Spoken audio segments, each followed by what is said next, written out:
Hi, my name is Mathilde. I am a professor in psychoeducation at Université de Sherbrooke in Quebec, Canada. Today, I am going to present the research protocol for a project that is currently under review for funding and that I aim to start in the coming year with my Indigenous community partners. The main objective of this project is to develop a culturally grounded evaluation strategy to monitor the well-being of Indigenous youth returning to their community after attending a substance use therapy.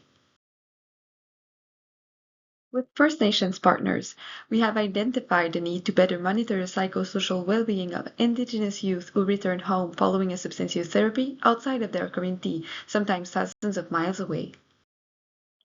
Psychosocial well-being may include factors that can be predictors or consequences of substance use, such as quality of family relationships, youth cultural engagement, mental health, community sense of belonging, and participation in work or community activities.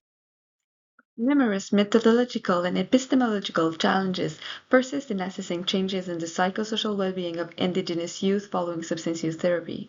These challenges continue to hinder scientific research related to the post-therapy well-being of Indigenous youth or bias its findings. The project aims to establish a culturally appropriate evaluation strategy tailored to the unique needs of Indigenous youth and to monitor changes in post-therapy well-being. It will also identify barriers and facilitators to implementing such a strategy.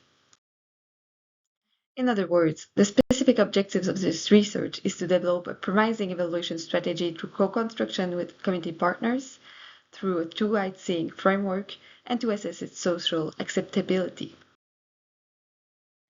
Guided by Wall's measurement development cycle, the development of the strategy and the evaluation of its social acceptability will address four components. First, conceptualization. What concepts should be evaluated to monitor youth well-being, according to which epistemology? Second, operationalization. Which indicators should be used? By what methods? What are the psychometric properties of the measures? Third, practical implementation. By what means? In which context? Who should monitor youth well-being? And last, interpretation. To what extent is the cultural safety of the evaluation ensured? What are the impacts of the evaluation as perceived by community members?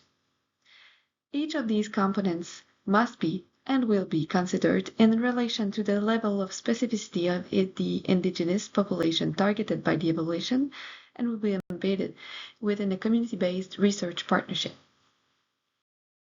Grounded in the qualitative design and the two-eyed seeing approach, the project would unfold into three phases.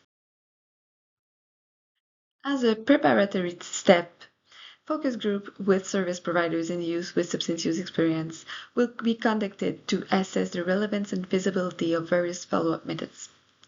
Phase 2 will involve constructing the evaluation strategy to monitor the well-being of Indigenous youth following substance use therapy.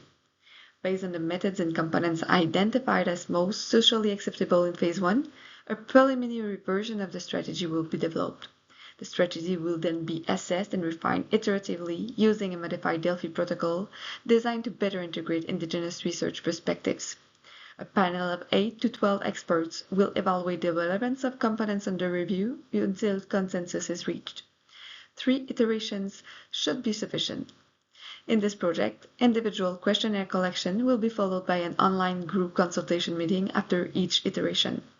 These discussion circles will strengthen relationships and reciprocity between experts and the research teams, while allowing the team to validate findings and enabling experts to express their views more deeply.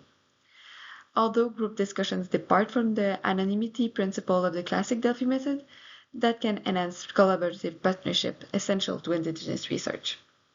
Finally, on Phase 3, the evaluation strategy will be piloted with 6 youth aged 14 to 18 returning to their communities post-therapy.